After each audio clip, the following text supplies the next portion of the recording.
اللهم اجعلني فيه محبا لأوليائك.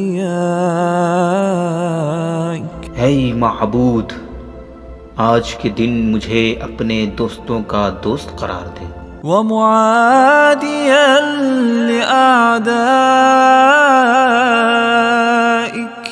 اور اپنے دشمنوں کا دشمن، مستنا بسنة خاتم أنبيائك، نیز مجھے اپنے نبیوں کے خاتم کی سنت پر قائم رکھ. يا عاصم قلوب النبيين، اے نبیوں کے دلوں کی نگہداری کرنے والے،